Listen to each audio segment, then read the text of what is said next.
Bonjour tout le monde, dans cette vidéo-ci, on va discuter du calcul des paiements. Donc jusqu'à présent, on travaillait avec des stratégies pures, mais dans les prochaines vidéos, on va commencer à parler de stratégies mixtes.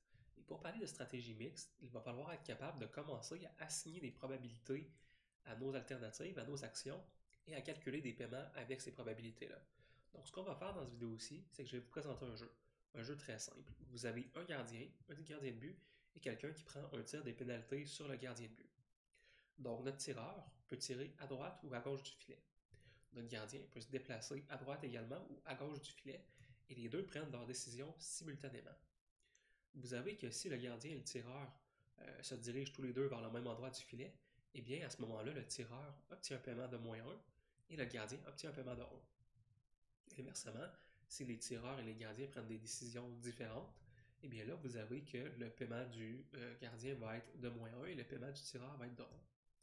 Nous, ce qu'on va regarder maintenant, c'est qu'on va admettre que nos deux joueurs choisissent au hasard. Donc, notre tireur et notre gardien de but vont les deux attribuer une probabilité d'aller à droite ou à gauche.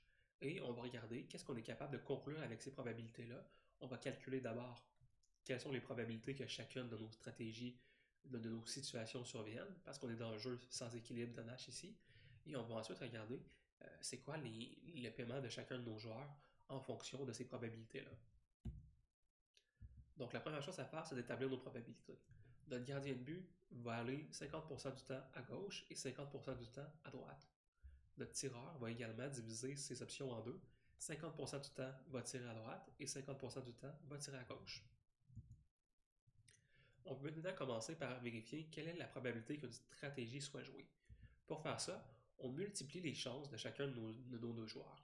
Par exemple, la probabilité que qu'on se retrouve dans l'équilibre droite-droite est égale à 25%. Parce que dans 50% du temps, mon tireur va tirer à droite et 50% du temps, notre gardien va aller à gauche. Et donc, c'est des multiplications. On multiplie nos probabilités. 0,5 fois 0,5, on se trouve qu'on a 25% de chance que nos deux joueurs prennent simultanément la décision d'aller à droite. On peut refaire ça pour chacune de nos cases et vous allez trouver que chacune de nos cases ont 25% de chance de se produire. Naturellement, il faut regarder que nos sommations arrivent à 1. Par exemple, notre gardien doit choisir entre les deux situations. Donc, la somme de nos choix, 0,5 plus 0,5 doit être égale à 1. Même chose pour le tireur. Et on doit également avoir que chacune de nos stratégies, quand on les somme ensemble, ça va nous donner 1. Donc, j'ai 4 cases à 25%, ça me donne encore une somme de 1. Donc, chacune de mes cases ont effectivement 25%.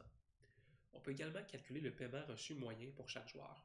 Pour faire ça, on multiplie le paiement que notre joueur reçoit pour une stratégie par les chances que cette stratégie-là se produise. Par exemple, j'ai 25% de chance d'avoir un paiement de -1. J'ai 25% de chance d'avoir un paiement de 1. J'ai encore 25% de chance d'avoir un paiement de 1. Et finalement, j'ai un dernier 25% de chance d'avoir un paiement de -1. Quand je fais la somme de chacune de ces probabilités-là, ça me donne le paiement moyen de mon individu, en fait, le paiement attendu, qui est un paiement ici qui est égal à 0. Si je changeais le niveau de mes paiements dans ma matrice ici, eh bien là, vous auriez des nouvelles moyennes.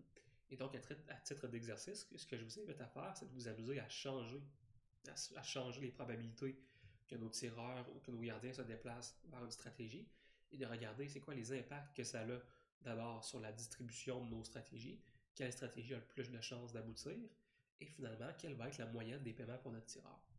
Ça va être très important de maîtriser cette notion-là avant d'embarquer dans les prochains chapitres et surtout avant de commencer à discuter de stratégie mixte.